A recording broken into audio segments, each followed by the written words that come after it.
Welcome to Karma Chronicles. Please like the video and subscribe. Let's begin. Leah sat in the back seat gripping a folded sheet of paper so tight her fingers turned white. I'd seen her practicing for days, in front of the mirror, pacing the kitchen, even whispering through the shower steam.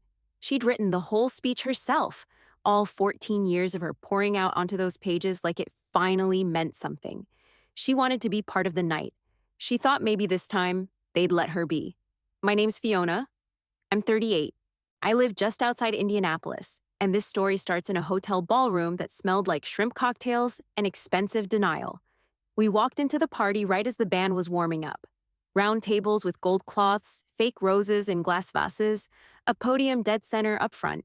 Big cake, bigger egos. My parents, Edward and Donna, stood near the head table like they were royalty. My sister Kimberly, of course, was already playing hostess, her voice a little too loud, her smile just too perfect. Quick note, before we get into it, tell us which country or city you're watching from. I'm curious where you're listening in. Leah stayed close to my side, clinging to her note cards. She was nervous, but ready. She had this light in her eyes, like maybe this time, someone would actually see her. Grandpa's over there, I whispered, pointing her toward my dad. Now's a good time to ask if they still want you to speak. She nodded and walked up to him with shaky shoulders, card in hand. I hung back, letting her do it herself. I watched. He smiled when he saw her, but it was that tight kind. The one he gives before he says something disappointing. He bent down a little and patted her arm. I couldn't hear the words, but I saw the exact second her face changed. A blink, then the smile dropped. My mom stepped in a moment later, smoothing Leah's hair and gesturing toward Ethan, my nephew, standing near the mic, already holding note cards that looked way too professional. And just like that, the slot was gone. Kimberly announced him with flair, called him the pride of the next generation, or some garbage like that. Leah didn't say a word. She just walked back to our table, slipped the note cards into her purse, and stared down at her plate. Ethan gave some speech about family legacy and quoted Maya Angelou like he even knew who she was. The room clapped like trained seals. Leah didn't blink. Then they called me up. Fiona, our eldest, say a few words. I stood up slowly, heart pounding. I didn't have a speech, but I had a purpose. I grabbed Leah's purse off the chair. Her eyes snapped to mine. I walked to the mic anyway. I reached the podium and set the note cards down. The mic was already on. I didn't look at Kimberly or Ethan or my parents. I looked straight ahead and let the room settle. It was one of those fake polite hushes. People expecting a few sweet words, maybe a tired joke about being the oldest daughter like I always did. Not tonight. I was going to say something from me, I started, but instead, I'm going to read something that should have been heard tonight. A few heads tilted. A couple of the younger cousins laughed softly, thinking I was joking. I didn't smile. This was written by my daughter, Leah. She asked to speak. She practiced for days, and no one gave her the mic, so I'm giving it to her now. Silence. I picked up the first card and began. Hi, I'm Leah. I'm 14. Some of you know me. Some probably just think of me as Fiona's quiet kid. That's okay. I just wanted to say a few things about Grandma and Grandpa, because even though I don't talk much in front of people, I have things to say. I heard a chair creak somewhere near the back. My mother's arms crossed hard. I saw it out of the corner of my eye. Kimberly whispered something to her husband. I ignored them. I remember one time when I was about 6, Grandpa let me sit on his lap while he watched golf. I didn't understand the game, but he explained every single part of it like it was the most exciting thing in the world. He said, Leah, it's not about how fast you move, it's about how focused you are. I still think about that a lot. The room was quieter now. No laughs, just breathing and the low hum of the ice machine behind the bar. And Grandma. One time she told me I looked like her when she was younger. That stuck with me, even though I didn't know what to say back then. I don't always talk when I want to. I have a stutter, and sometimes it makes me feel like my words come out wrong, so I keep them inside. But I've been practicing. I glanced at Leah, still sitting at the table, face frozen, wide-eyed. Her hands were clenched in her lap. I practiced this speech a lot. I messed up a few times. I cried in the bathroom once, but I kept going, because I really wanted to say thank you to Grandma and Grandpa for the times they noticed me, even when it was small. Someone sniffled. A fork clinked against a plate. Ethan suddenly found something interesting on his phone. Even though I don't talk a lot, I notice everything. I see how people treat each other. I see who gets listened to and who gets talked over. And sometimes being quiet doesn't mean you have nothing to say. It just means you're waiting for the right room to say it in. I paused. The room didn't move. Not a single chair squeaked this time. So thank you, Grandma and Grandpa. I love you. And I hope this counts, even if I didn't say it myself. I looked up. That was the last card. I could have added something. A ribbon on top. A thank you. But I didn't. I stepped back from the mic and walked straight to our table without looking at anyone. No applause. Then, slowly, a few hands came together. Light clapping from the far side. Cousin Maria. Someone from my dad's poker group. One of the waitresses, maybe. Polite, unsure, like they were afraid to be the first ones. My mom didn't clap. She just stared at the floor like I'd farted during grace. Kimberly's jaw was tight. Her husband looked like he wanted to crawl under the table. I sat down next to Leah. She hadn't moved. I didn't say anything. I just placed the cards in front of her. Her fingers hovered over them for a second before she picked them up and slipped them back into her purse. Still not a word. The program moved on. Someone announced the cake cutting. Music started again, awkwardly upbeat. People shuffled around pretending the air hadn't changed. But it had. One of the older cousins, Annette, came over and leaned toward Leah. That was beautiful, sweetheart. You wrote that all yourself? Leah gave the smallest nod. No smile, but her shoulders weren't as tight. I just wanted to say it meant a lot. You're brave. Another woman I barely recognized from the extended family line came by and said something similar. Then one of the teenagers who usually ignored Leah gave her a fist bump. She didn't return it, just looked down. But I saw her lip twitch like she didn't know if she wanted to smile or cry. We stayed for the cake, barely touched it. No one else brought up the speech. But when we left, Leah walked 2 steps ahead of me, not behind. Leah tossed her purse on the hallway table and went straight upstairs. She didn't say goodnight. I let her be. I stayed up just long enough to yank off my shoes and check my phone. Missed call, voicemail, mom. I didn't play it. Not then. When I opened my eyes the next morning, the house was too quiet. No cartoons, no microwave beep. Just early sunlight and the weight of what I knew was waiting on my phone. I grabbed it off the nightstand. 1 voicemail, 1 text. Kimberly's read, "Nice job making the whole night about you. Maybe next time, ask before hijacking someone else's celebration." No greeting, no emoji, not even a period. I rolled over and hit play on Mom's voicemail, holding the phone out on speaker. "Fiona, I cannot believe you. That was not your moment. That was not Leah's moment either. You embarrassed this family in front of everyone. What you did was cruel, to me, to your sister, to Ethan. You ruined a perfectly good evening. Do you feel better now? You stole something that didn't belong to you. I hope it was worth it. I let it play to the end." Then I tossed the phone on the comforter and got up to make coffee. Leah came downstairs 5 minutes later in the same sweatpants she always wore when something was too big to talk about. She didn't say anything until I handed her a mug of hot chocolate and slid a plate of toast toward her. What did Grandma mean? Did I do something wrong? I leaned against the counter, arms crossed. No, you did everything right. But she's mad. She's uncomfortable. People get loud when they don't want to look at the truth. She picked at the corner of her toast, eyes on the wood grain of the table. I wasn't trying to, attack anybody. You didn't. You thanked them. You told the truth. If someone's hurt by that, that's their problem. She didn't respond, just sipped her drink and nodded once. By lunch, the whispers had started. I saw them roll in. Cousin texts, a Facebook message from one of Mom's church friends asking if I was okay.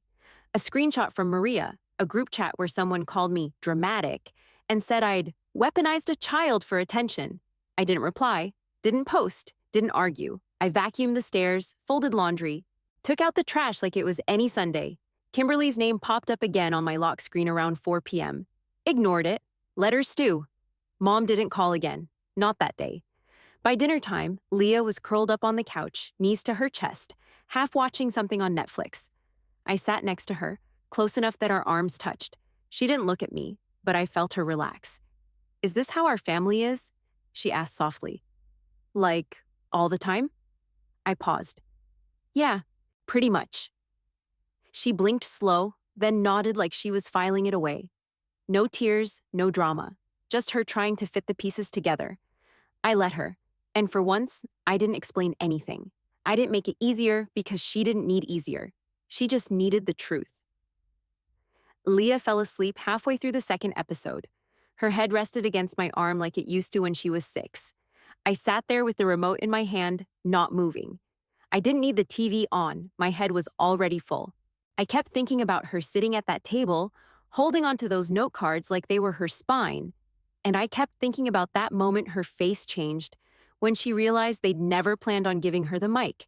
It hit me in a way I wasn't ready for, because I knew that look. I'd worn it. I turned the volume down and just said it out loud. Maybe for myself more than for her. They did the same thing to me. It came out flat, simple. But the truth of it sat heavy. I used to talk too much. Not like loud or chatty, just explainy.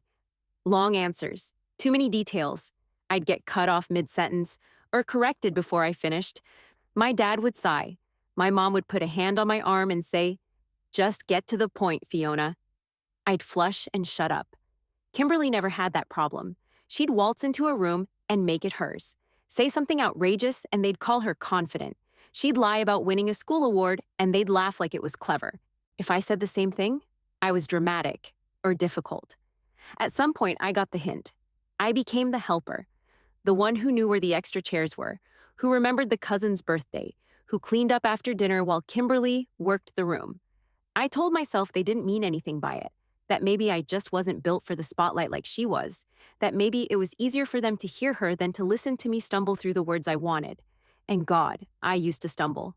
Not a stutter like Leah's, just hesitation. I'd start talking, then doubt the word halfway out of my mouth. Second guess, start over. Try to read the room and rephrase. I must have sounded like a damn browser with too many tabs open. But nobody helped me slow down. Nobody pulled me aside and said, "Hey, your words matter." They just stopped asking. I watched Leah breathe softly next to me and felt something shift in my chest, like steel cables winding tight. She asked, she worked for it. She practiced until her throat went raw, and she cried in the damn bathroom, and they still chose to ignore her, just like they did with me. Only this time, I knew better. I wasn't a kid anymore trying to earn scraps of attention with good behavior. I wasn't going to teach my daughter how to shrink to survive. This time, I saw the pattern, and I wasn't going to excuse it. It was never an accident, not with Kimberly always front and center, not with Leah getting pushed out of a moment she earned. They weren't thoughtless. They were intentional. And the worst part? They probably thought they were doing the right thing. Protecting Leah from embarrassment. Keeping things on track. Same polite bulldozing they always did. But they didn't get to decide who mattered anymore. I reached over and brushed the hair off Leah's forehead. She shifted a little, but didn't wake up. "I'm not letting them do it to you," I whispered. She didn't hear it, but I did. And I meant it. The next afternoon, Leah dropped her backpack by the door, walked past me without a word, and went straight to the fridge. Normal routine. But when she finally sat down at the kitchen table, she pulled out her phone and turned the screen toward me. It was a picture of a flyer, kind of blurry. Something about a teen storytelling night at the local library. No fancy title, no sponsors. Just speak up, share your story in bold letters. I waited. She tapped the screen with her nail, then asked, "Should I do it?" I didn't blink. "This time, no one else gets the mic." She didn't smile, but she didn't look away either. She took that picture on Monday. By Tuesday night, she'd pulled her speech cards out of her purse again and laid them on the kitchen table, smoothing each one flat like they were glass. She didn't ask me for help, just read them out loud again and again, stopping when her voice caught, then starting over. I didn't coach her, didn't correct, just sat nearby, folding laundry, paying bills, and let her work. Wednesday, she practiced standing up. Thursday, she picked out the same black dress she wore to the party. I watched her hang it on the closet door. I almost said something, maybe suggest something more casual, but I stopped myself. She already knew what she wanted to say. Now she knew what she wanted to wear when she said it. Friday night came fast. The library auditorium wasn't anything special. Folding chairs, stale air, a little wooden platform up front with a busted stool and one mic stand.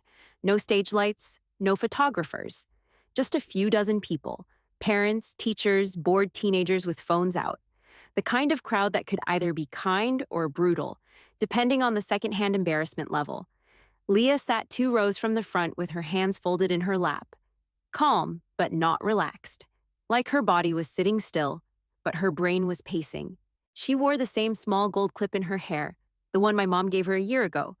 I noticed it, but I didn't say a word. One by one, kids went up. Some were funny, some awkward, some way too long. There was a girl who ranted about cafeteria food and a boy who cried halfway through a story about his dog dying. Nobody clapped just to be polite. They clapped because they meant it, and that made all the difference. Leah was the last speaker. They called her name, and she stood up slow. I watched her walk to the mic, shoulders pulled back like armor. She adjusted the height, looked at the audience, then down at her cards. Her hands trembled. I could see it. She took a breath, then started. Hi, I'm Leah. I'm 14, and I wasn't supposed to speak the last time I had something to say. A couple people in the front row shifted. Everyone else stayed still. I was at a party, and I wrote a whole speech for it. But nobody gave me the mic. They gave it to someone else. Because I'm not loud, or charming, or the favorite. Her voice cracked slightly, but she kept going. I have a stutter. It's not always obvious, but it makes people uncomfortable sometimes. So I got used to staying quiet, even when I had something worth saying. She paused, looked up. That night, my mom read my speech for me. And people clapped. Some didn't. But I realized something. You can't wait forever for permission to speak. A few heads nodded. One of the event organizers leaned forward, elbows on knees. So I came here to say it in my own voice, in a room where people chose to listen. No tears, no shaking now. Just her, standing up there, voice clear and steady. I don't want to be quiet because it's easier for everyone else. I want to be quiet when I choose, and I want to speak when I have something to say. Then she lowered the mic, nodded once, and stepped back. And the room exploded. Not in a dramatic, over-the-top way, but real, loud, earned. People stood. Some clapped with both hands high. One kid yelled, "Let's go, Leah!" And the rest laughed, not at her, with her. She walked back to me with red cheeks and shiny eyes. I stood up and wrapped my arm around her, and this time, she didn't flinch. We stood there for a second, arms around each other, soaking it in. The clapping kept going longer than I expected, not out of pity. Not that forced, look how nice we are applause. This was something else. Real. Leah didn't smile wide, but I could feel her chest rise a little taller under my arm. The first person to come up was one of the adult organizers. A woman in a navy cardigan with a clipboard and a badge that read Maggie, event lead. She crouched a bit to meet Leah at eye level. That was incredible, she said. You have no idea how many kids needed to hear that. Would you ever consider being on a youth panel we're putting together next month? It's about self-expression and courage. Leah blinked. Like, speaking again? Maggie nodded. Exactly. Not a competition, just a conversation. I'd love to have you. Leah didn't say yes, but she didn't say no either. She just looked up at me for a beat, and I gave a small nod. That was enough. Then came a middle-aged man in a beanie and an oversized hoodie, who I'm pretty sure was someone's dad.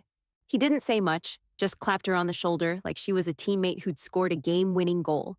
A few teenagers hovered awkwardly, clearly wanting to say something but not sure how. One finally muttered, "That was cool," and walked away before she could respond. But Leah didn't flinch this time. She just held the cards in her hand like they belonged there. I stood to the side, letting her have it, every second.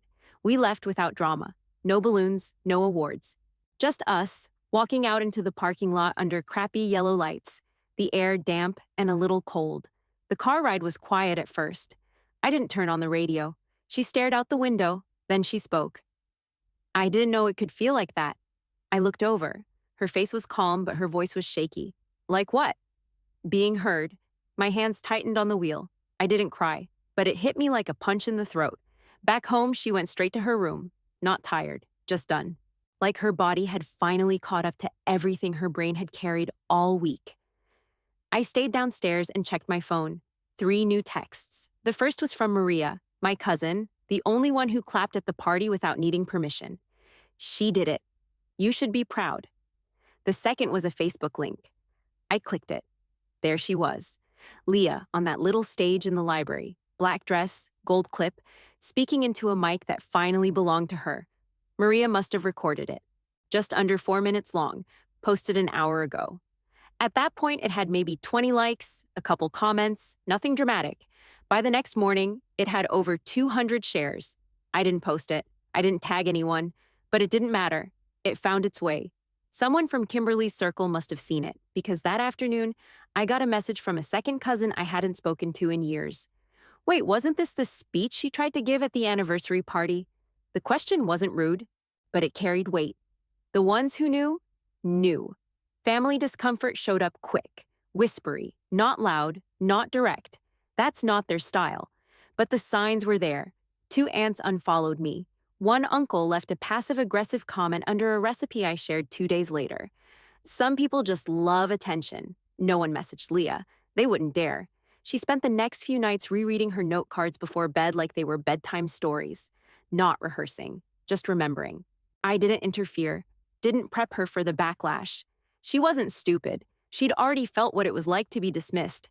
But now, she'd felt what it was like to be amplified. And for the first time, the people who'd shoved her to the side didn't get to rewrite the ending. The room had heard her, and they'd kept listening. The voicemail came in before I'd even finished my coffee. I didn't rush to play it. I already knew the tone. The kind where her voice gets tight, controlled, like she's trying not to yell but absolutely is. I hit speaker and set the phone down on the counter. Fiona, this has gotten out of hand. You need to call me now. That video? It's online, people are talking, and it's making us look terrible. I don't know what you were trying to prove, but this is not okay. You need to do something about it. Call Maria. Have her take it down. Tell Leah to stop this. Enough is enough. She hung up without even a goodbye. I took a long sip of coffee, staring at the sink. 10 minutes later, Kimberly's name lit up my screen. You've made your point. Congrats, everyone's talking. Happy now? No period, no punctuation. But I could practically hear her chewing the inside of her cheek while typing. I didn't answer. Neither did Leah. She was in the living room, curled up with a blanket and her Kindle. Headphones in, not hiding, just choosing peace. I looked at her for a long time. She hadn't asked once about the video going around. Hadn't asked what people were saying or if anyone in the family was mad. She already knew, but she didn't shrink from it, and I wasn't about to drag her into the mud with them. Let them spin. A few hours later, another message popped up in a family group thread, the one we only used for holidays and last-minute potluck coordination. Cousin Denise, not sure what's going on, but maybe we should all keep private things private next time. No names, no context. But the energy was pure panic. They were scrambling. Not because they'd been called out. Leah's speech never mentioned a single person. Not a single name, not a single accusation. But truth doesn't need to scream. It just needs to exist. And they knew exactly what part they played. It was never about ethics or family values or respecting elders. It was about the image. The stage-managed story they'd been selling for 40 years. Clean, shiny, golden child in the spotlight. Now cracked from the inside. And God forbid anyone look at the crack long enough to see the whole wall's been leaning for decades. They didn't want an apology. They wanted a cleanup. They wanted me to make it go away. I didn't. I let the voicemail sit in my inbox. Let Kimberly's text get buried. Let the group chat rot in silence, because none of this was new. What was new was them being seen, not on their terms, not in their lighting, not through their script. And what pissed them off most was that it wasn't even about them. It was just Leah, finally being heard, and they couldn't take credit for a single second of it. The invite came from cousin Maria, texted to me directly, not dumped into the group thread with the vultures. Low-key thing at Denise's Sunday. Just snacks, drinks, no drama. Come if you feel like it. No pressure, no guilt. Just that quiet nudge only someone who gets it knows how to send. I stared at it for a full hour before I said anything to Leah. She was eating yogurt and reading the back of a cereal box like it was a novel. You feel like seeing family this weekend? I asked. She didn't look up. Which family? I almost laughed. The side that's pretending everything's fine. She shrugged. Do I have to talk? No.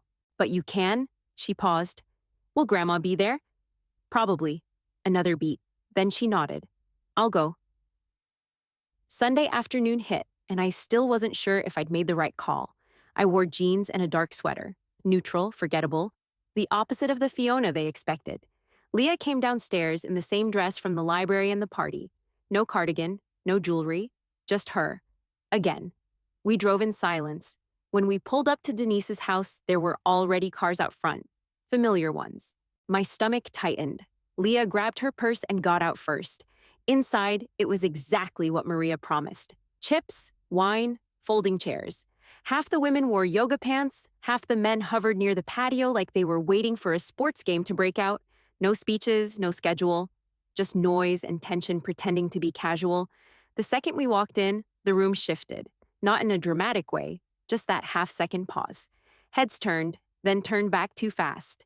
Conversations picked up again, voices just a little louder than before. My mother stood by the kitchen island with a wineglass already in her hand. Kimberly was leaning against the counter behind her, pretending not to see us. We didn't make a scene. We just found 2 open chairs in the living room and sat. Leah crossed her legs and looked around like she was in a museum. Calm, collected, watching. 30 minutes in, the room had loosened. People drinking, plates clinking, small talk flowing. Then Cousin Jeremy tapped his glass with a spoon. It wasn't loud, but it cut through the noise. Hey, if anyone wants to say a few words, feel free. Not formal or anything. Just, family stuff. He sat back down like he regretted it immediately.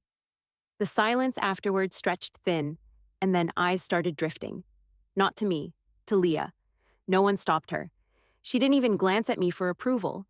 She stood up slow and steady and raised her glass of ginger ale. Everyone froze. To being heard, she said. That's it. She sat back down like she'd just passed the salt. For a second, no one knew what to do. Then Maria clapped once. Someone else followed. It wasn't loud, it wasn't long, but it was real. My mom didn't clap. Kimberly didn't blink, but neither of them interrupted. And the silence that came after? That was the kind you earn. Not awkward, not angry, just still. Like the whole room realized something had shifted. Not just in Leah, but in the space they thought they controlled. She didn't have to prove anything. She didn't have to explain. She'd already said what she came to say, and this time, they listened. The chairs were cheaper, the lemonade was warm, and the backyard smelled like burnt hot dogs. It was one of those casual family afternoons where nothing's said outright, but everything's on trial. Leah and I stood near the fence, under the only bit of shade that hadn't been claimed. She was eating a cookie like it was a job, bored maybe, but holding the line. That's when I heard it. Mom's voice floated over from the patio, polished and sweet, too loud for the small group she was with. Oh, we were so proud of Leah. Always knew she had it in her. I even helped her with a few lines of that speech, didn't I, Kimberly? Kimberly didn't even blink. She jumped right in. Yeah, we told her she should share it. We just didn't want to pressure her. But it's so nice everyone finally got to hear her. I turned my head slightly, not enough to face them, just enough to listen. Leah didn't say a word. She kept chewing. Then, under her breath, without looking up, she muttered, "Seriously?" That one eyebrow shot up. Same one she gives when a teacher says something dumb in class. Just a twitch of disbelief, clean and earned. Maria caught the whole thing. She was sitting at the next table, drink in hand, sunglasses pushed up in her hair. She looked right at them, our mother and Kimberly, with a stare so blank it burned. Not angry, just done. She didn't say anything either.